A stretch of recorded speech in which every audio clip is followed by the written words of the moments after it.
Hello, everyone. My name is Jose Gonzalez, and you are here for a very special presentation with singer songwriter Darienne Savoy as we welcome her debut project, Work of Art Exhibit A, into the world this coming Friday, September 19th. Darienne, how are you? Hi, I'm doing well. I'm so happy to be here. Thank you for having me. Well, thank you for having me because first of all, I have seen your work over the last couple years really just get ready to really present what you've been working on for so long. I mean, for those that haven't heard, especially Good in the World or seen the music video that's on this channel, I would pause this, go see that first, just so you could get your feet wet with what exactly Darian can do, not just vocally, but just with her lyricism as well. So definitely a beautiful Thank you. song there. But this whole project is full of beautiful music, so I'm excited for everybody to finally get to hear it. I know when we did our like advanced listening with you and I was acting all sorts of foolish because it required it. Honestly, I was Shoes aghast were by just thrown. yeah. Shoes were thrown. A time was had. It was great. Yeah. And to think a time can be had too for less than 30 minutes, which I mean, you'd be surprised. You don't get a lot in less than 30 minutes these days, but if you get a quality first half of a two-part album, I'm very, very satisfied. Satiated, if you will. Thank you. It makes me so happy to know that you love it. And I'm so excited for it to be out in the world as well. Yes, I mean, we talk about the concept of it being a work of art. I mean, that kind of also leads us into the intro, which is a subtitled work of art. I think the thing Hmm. that stands out to me the most is as you're giving the spoken word introduction to the project, you're also talking about not only being a work in progress, but being a work of art. So, what was the process when it came to titling the project, and how did you come up with that motif? Yeah, so it honestly, I had started working on this project, just writing it, and just figuring out how I wanted to tell the story in late 2023. But for like the first part of it, I was struggling with like coming up with a concept. I knew I wanted it to have a thorough story and a concept to really tie it in visually and feel like an experience, more so than like an just an album and listening, but also like a visual experience. And so I wanted to find a way to tie it in together, and I think it was about February 2024. I was at the Broad Museum in downtown LA with two friends of mine, and we were looking around just in awe at the art. I've always loved visual art, as much as performance art. And I just remember thinking to myself as I was looking at all of the beautiful pieces, and just like the artwork that was there, I was thinking about how amazing it is just as artists as a whole, whether it's visual art, performance art, that we take something that might be seen as dark or imperfect, whatever the case may be. And we make it into something beautiful by way of art. And as I was sitting there reminiscing on that, that's when it clicked for me that, oh my God, that's what this album should be. I hadn't heard of any, museum themed or visual art themed things previously, and so I was like, that I think would be a great way to tie it in, because a lot of like the themes of the album are taking what was a dark story and what was a dark past and making it into something beautiful. And so I was like, tying that into visual art and into a museum theme as a whole, I think would really like bring it all together. And so I just remember like it hitting me, and I kid you not, I was there with my friends, and like we left the museum. We went, I think, to like a market, and we just like got some coffees. I got a chai, and we were just sitting there, um, and just talking. And I remember being like in my notes app, like trying to remember this like work of art, like museum theme. And from there, I started working on it. But that was what brought about the idea. And then both of our great friends, Drew, is an amazing artist. So that's when I thought to reach out to him and really bring it to life visually in that way. Yeah, I was actually gonna say, like, keeping with the theme of, like, a gallery, Drew actually contributing a little bit of art for each track of the project, I think is really exciting just because it is always nice to have kind of a visual part to any sort of music.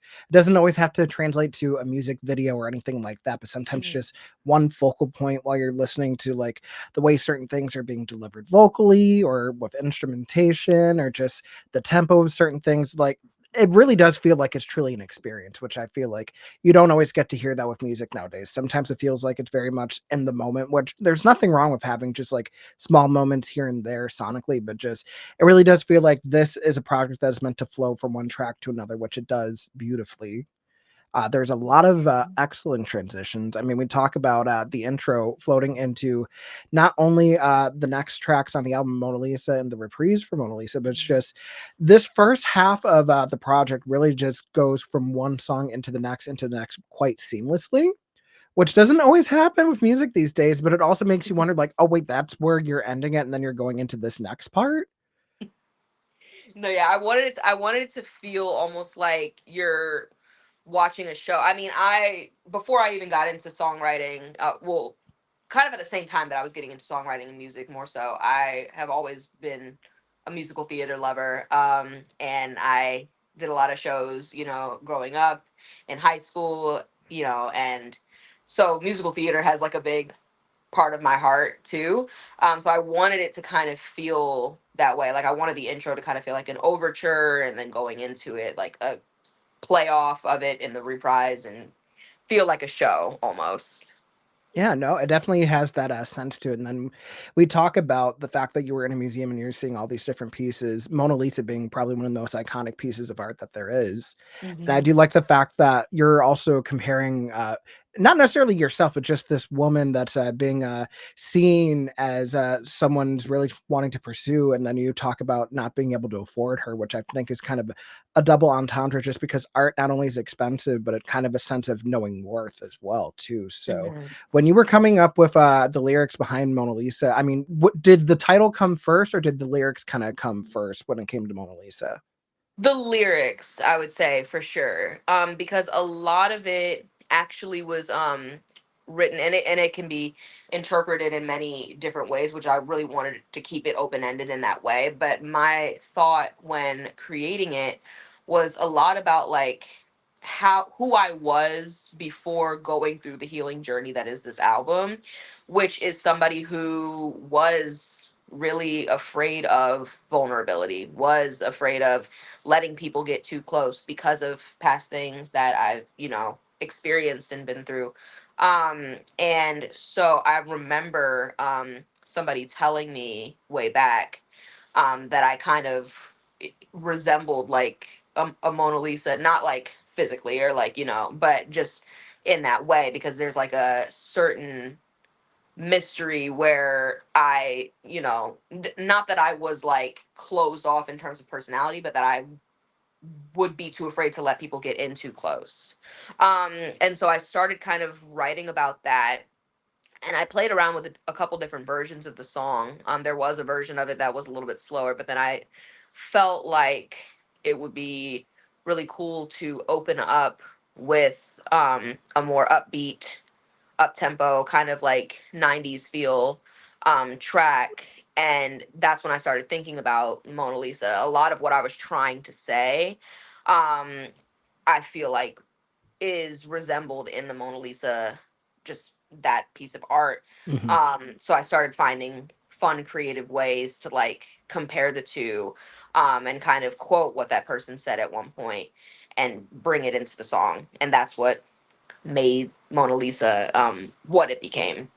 Yeah, and it's funny that you mentioned that 90s production because I think the first time I listened to it, the 2 things that really popped in my mind, I definitely told you was, Bills, Bills, Bills by Destiny's Child, but also, like, Yes. on another listen, I'm also thinking about, like, True Story by Ariana Grande, where it definitely, like, plays into, like, that very heavy, like, bassy production, the tight Hmm. harmonies, like, the minor key, which is a luxury these days. You don't really get too many, songs in a minor key that are not only just, like, upbeat, but also, like, it doesn't necessarily have to be, like, negative or anything where it's like actually sad. It's just like, no, like this is a song about empowerment. It's a song Mhm. like that people can not only like see their own value in, but also just like, you know what, I can compare myself to a piece of art. Why wouldn't I be able to?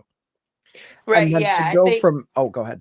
oh, sorry. I was just gonna say, I think, yeah, I wanted it to kind of be like a double meaning in a way. Like the person that was like saying, you're like a Mona Lisa, like, look so sweet, but you can't get too close to her type situation.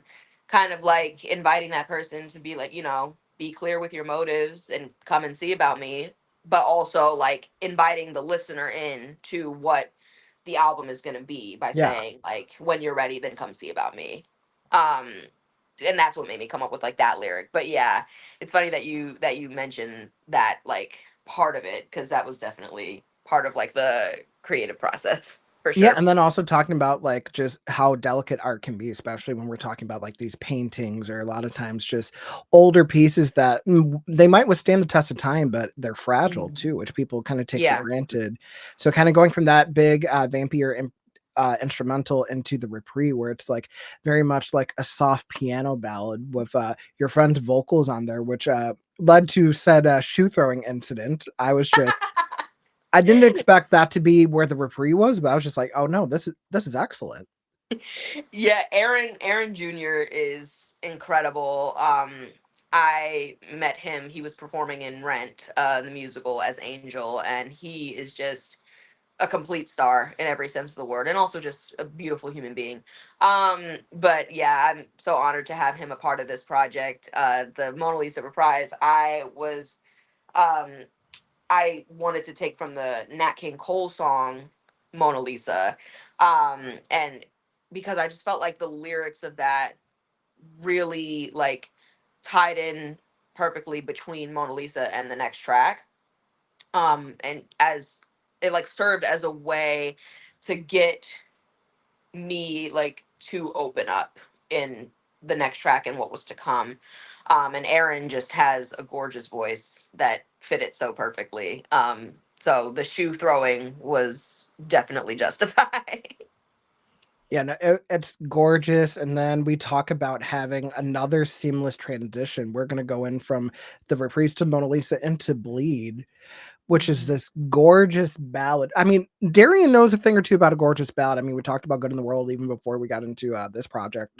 I said it when I listened to it for the first time all the way through that this was my favorite. I stand by this.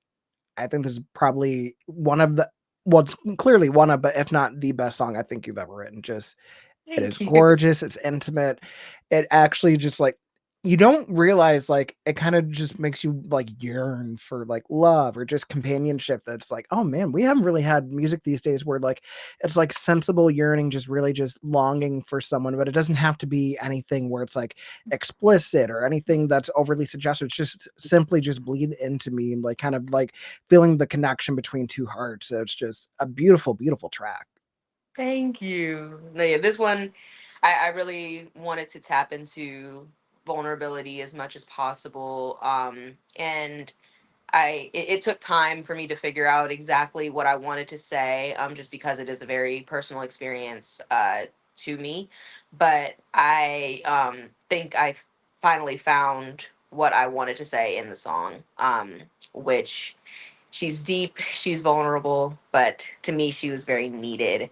Um, and I definitely wanted like a ballad to kind of tie that all together and kind of give like another double meaning. There's double meanings throughout this project as a Oh, whole, yeah. but yeah, like I wanted to kind of touch on like different forms of art. And so for Bleed, I thought of like watercolors, how they bleed into one another. And that's what led to me kind of talking about and telling that story, of how like the effects of what took place really bled into me emotionally. Yeah, no, I mean, I definitely like to this day. I mean, there's not a bad song in this project. I will tell you this, but just something about like a very soft and just like I love when songwriters are unafraid to like really lay out kind of their emotions and like be open to that vulnerability just because it makes it a lot more relatable to someone as a listener. Because a lot of times we tend to like have music that will be part of different experiences of our own life. So, kind of also having the curtain pulled back a little bit and having that intimate moment with you as well, it definitely makes for an even tighter connection. So it's just a really, really gorgeous song, and I'm glad that it's on the project. Thank you. I'm so glad that you love it. And honestly, shout out to Nietzsche Funicelli, who is my vocal engineer, because her and I just have like a connection to where she has this way of like bringing out that emotion in me in the booth. And so I think it really shows in this track, which I'm very proud of. Yeah, I mean, we talk about not even just the vocal production, but then we get into the second half of this project where it really feels like, well, yes, there's going to be some set the transitions, but it feels like now we're getting to some of these songs that can kind of stand on their own thematically as well, too, which leads us into "Thief in the Night," which is just a Mhm. very much just like a really nice, like grungy, kind of like upbeat, like very 80s dark synth. Like I think the Mhm. first time that I listened to it, the one that came to my mind was like "A Night Crawling" by Miley Cyrus and Billy Joel. It felt very like of the 80s, but also like a little bit more of like a rock instrumental because you do hear like the guitar as part of the instrumental tune, just talking about like the energy gives, which is like, oh no, like why do I feel like I'm ready to like get into an altercation here or something too, where like it kind of gets you pumped a little bit. But yeah, no, Thief in the Night is a fun one for me. No, yeah, it was definitely fun to record. It's out of my comfort zone for sure, but I wanted it to be that way. Because I wanted to be able to kind of like step out of my comfort zone in this Hmm. project. Yeah, Thief in the Night. I think throughout the project, a lot of what I was like writing about specifically, you know, comes from a lot of like past tense, but I wanted to show the many different emotions behind the experience. So I feel like Bleed kind of comes from that place of like childlike wonderment and like that place of yearning. Whereas Thief in the Night is more of kind of like coming from a place of anger toward the situation. So it kind of feels like grungy in that way. But in all, it was very fun to record and to kind of tap into that side. And I just wanted to like show the many layers behind the emotion experience. Yeah, and I like that it runs the whole gambit too, because I mean, we're complex creatures. No emotion is necessarily linear. Things can be very different in just a matter of minutes. Sometimes you can go from an extreme high to an extreme low. Sometimes things are a little bit more mellow. Sometimes things get a lot more intimate than they might not need to be, but you're caught up in the moment and kind of leads to like some art decision making and all that stuff. So it definitely like Mhm. feels that we're having this full range across every song as well, which I can appreciate. And it Yeah. also leads us into the lead track of this project, which was In Too Deep, which when you teased this, you were sneaky with this one because I was thinking at first like, okay, we get like this nice harmony, like almost like a madrigal kind of round with like the vocals, Uh and huh. then we get into the track. It opens with this saxophone that was like very Masego-esque, and then just like hearing the syncopation of the actual chorus across the intro. I'm just like, what on earth compelled Your you reaction to this, I to have to say gag us this. like this? Your reaction took me out to this when I played it for you for the first time. Like I had visceral anger because it's just how dare you? Oh my goodness. The gall, the No, gumption, the audacity of it all. oh my gosh. No, In Too Deep. I love this record and I'm very proud of it. It's my dad's. Well, I think definitely in my dad's top three. Shout out to him. But yeah, it's very vulnerable. It's about that kind of like push and pull of wanting to love someone to the fullest extent and wanting to receive the love that they are giving you, but kind of fearing it due to past experiences that are kind of in like the previous tracks. But I wanted it to kind of tap into that vulnerability and that intimacy. And to me, saxophone is, it's always been my favorite instrument. I mean, since I was a little girl, like, anyone from Maryland will tell you that, like, you will be sitting like at some restaurant out on the water, and probably eating seafood, and there's a saxophone player that's playing at the restaurant, or you could be like walking a harbor and a saxophone player will be playing on the streets nearby. um so saxophone's always been a favorite to me, and I knew I wanted it somewhere on the project. And when I was working with Noriko, who is just amazing and has produced all of the songs on this album, we both decided that Into Deep would be the right track to put saxophone, because I feel like it taps into that intimacy in a way. um, and yeah, and the person on saxophone is Evan O, or also known as Evan, my coworker. But he is phenomenal, and I think like having saxophone, it tapped into the intimacy, but then also like having that upbeat groove was something that was really important to me. Um, and I thought about the like syncopation and kind of like the staccato on the chorus, because I kind of wanted it to feel like a pulsing heartbeat, if that makes Mhm. sense. Um, because a lot of what I'm saying is like experiencing that anxiety of like fearing a love that you crave so badly. Um, so I wanted to kind of make the chorus feel like that anxiety and feel like a pulsing heartbeat in a way with how I delivered the lines and delivered the lyrics. So I'm glad that all of that was well received, but that was kind of like the inspiration behind it. Yeah, I mean, definitely like having like this super staccato, just like tight knit harmonies of like truth be told, it ain't easy to love. It definitely gives like Mhm. the anxious parts of like love and wanting, but it's also very delicate because towards the end you hear these beautiful like ad libs that you do in your head voice and everything, like very melisma with some of the choices you made towards the end. So it is also nice to hear like the softer, like more operatic tones, aside from just like having like the soul and just like the way that you layer your voice, because it feels like harmony building is a lost art these days, but you're someone that just has it down to a T, where it feels like you know what sounds good when it comes to like, okay, this is the chord progression I want to go with. How can I make sure that it's well rounded? How can I make sure that everything is cohesive, making sure that like not one part stands out above another? Like it truly feels like it's just one voice, which is the way it should be. So I love when you do harmonies. It's one of my favorite Thank things, you. honestly. Thank you. And we had, oh my goodness, we had fun recording it, because it was, a lot of it was like seeing what worked the best. And it was just fun to like see, okay, like what are some high things that could work, what are some low, to make like the cohesive chorus. So yeah, a lot of fun was had in recording that track. Yeah, and then you talk about Noriko, with the production. I mean, we go into the next track, which is "Better Days." This Mhm. production is probably one of my favorites on the album, just because it has so many different elements with it, not just vocally, but we talk about like the use of acoustic guitar and like the string choices that Noriko makes when it comes to like Mhm. evoking this instrumental for a song that's really just. I mean, it's in the title itself. It's just longing for better days. Like, Mhm. is it something that's where we're talking about better days when it comes to like a relationship, or is it could just be like a general sense of like sometimes things are just not going the way they should be and it makes you wish like things could improve just in a general sense?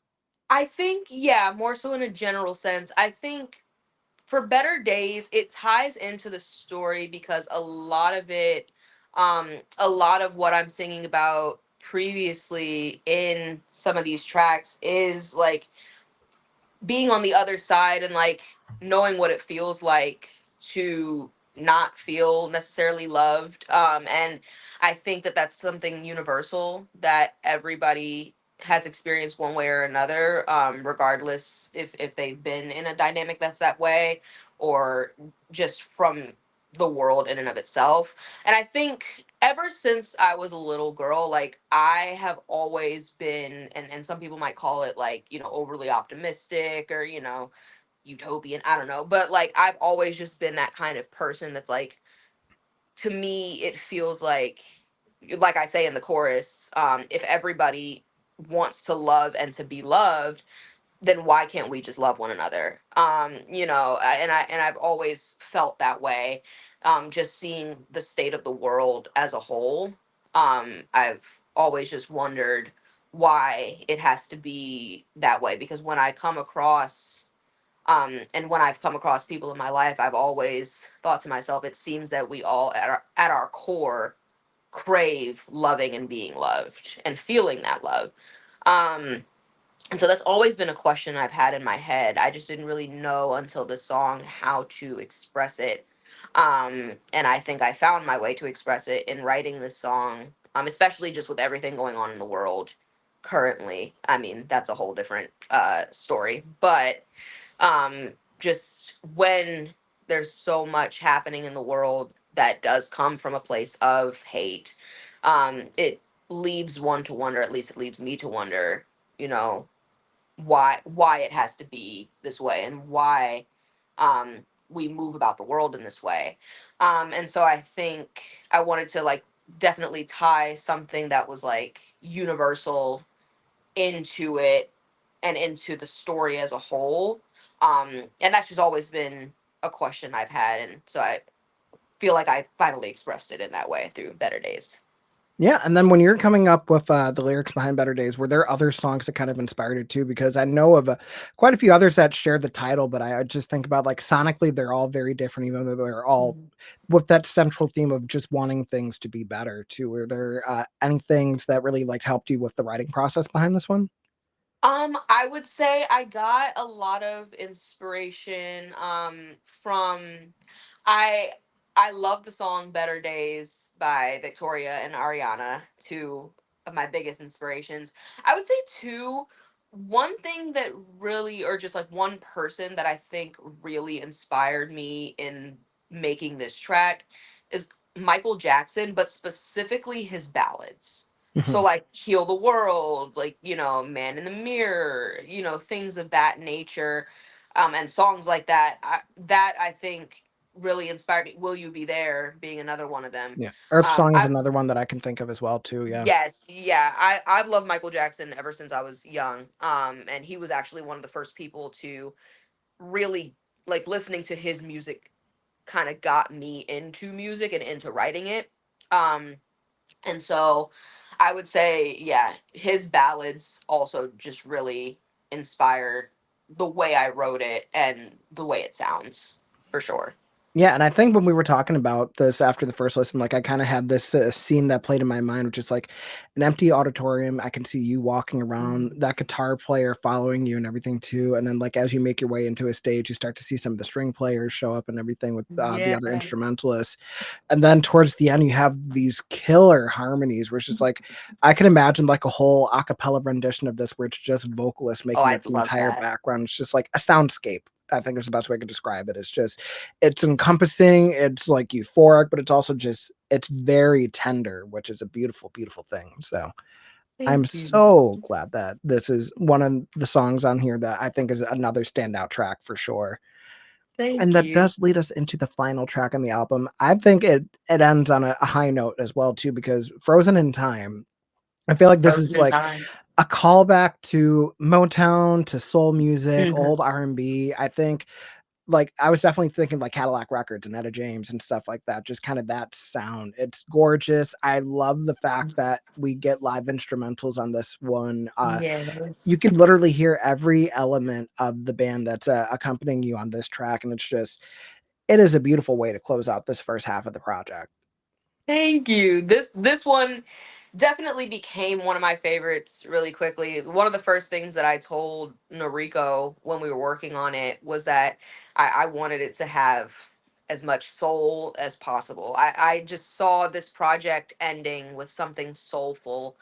And yeah, Motown is another big genre that really shaped me and like I grew up listening to. So I kind of wanted to tap into that in a way. And it started off with, me and Noriko just working on it and like the demo track and her playing all the instruments on her keyboard. And then it became this amazing thing, which I'm very happy about and very proud of. The people who are playing on the track, we have Yohei Nakamura in on guitar, and then we have members of I don't know if you know Bruce Hornsby, but there's a band Bruce Hornsby and the Noisemakers, and Mhm. so the Noisemakers are on this track and playing organ, bass, What am I forgetting? Organ, bass, drums, and then Noriko's on keys. Um, and so yeah, just having live instrumentation I think really brought it to life, and captured that overall like emotion that I wanted it to capture for the end. So yeah, this one definitely became a favorite very quickly for me Yeah, anyways. I will say the only gripe I have with this one is we have this theme of transitions and anticipation. The way this song ends, and that's where we leave the project before we get to Exhibit B. Uh-huh. Not the head shaking, please. On the bright side, it does make me want more music, which I know you're going to deliver on. It's just really.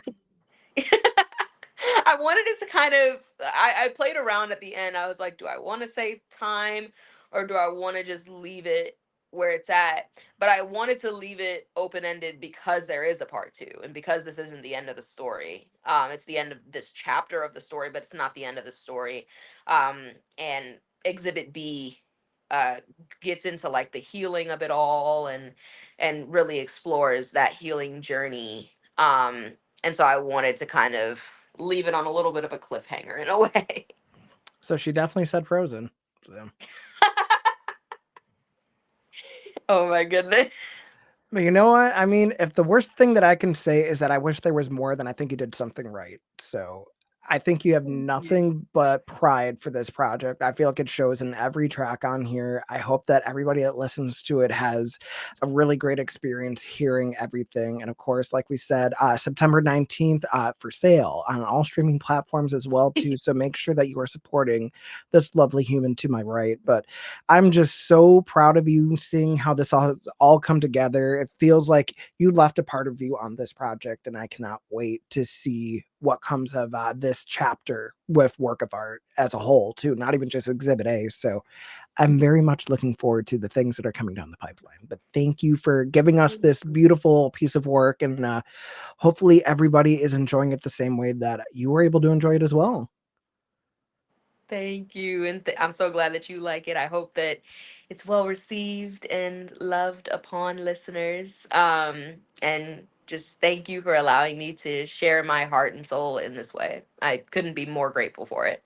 Yeah, I mean, we are grateful that we have so much to hold us over while we wait for Exhibit B. But until then, everybody make sure that you're supporting Darienne wherever you can, whether it's on social media, whether it's purchasing her music. If you keep an eye out, if she's going to be doing anything in person, by all means, if you're able to show up for stuff like that, it goes a long way. And I'm looking forward to hopefully being back with you for Exhibit B. Absolutely. Me too. And then anything else that you would want to say before we sign off? Just again, I want to thank everyone so much for the support that they've shown me, not just in Exhibit A, but in the projects before and in singles before. This musical journey has been an absolute blessing. And I'm so grateful to have the support system that I do, that embraces my vulnerability and everything that I am with open arms. So just thank you so much. Yeah, thank you, Darian. And we hope everybody enjoy the rest of your day when you listen to this. And make sure that you're sharing Work of Art Exhibit A too. I know it'll go a long way, but until then, we will see you next time. So take care, everyone.